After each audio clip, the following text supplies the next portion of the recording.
In this quick video, I want to show you how to mute a Chefman microwave. So when you're hitting the little buttons, it keeps stop making the annoying noise, beeping noise. So for example, you can see here, it's making that noise, right? So if we go timer,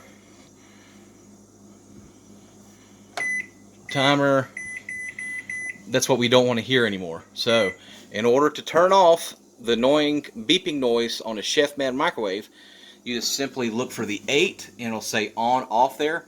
Hold that for 3 seconds.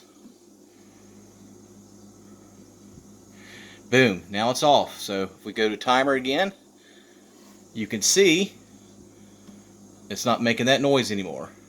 Now vice versa, if you want to turn the beeper back on, you just hold down the on off button for 3 to 5 seconds. Bam, now we got our timer back on, our sound back on rather.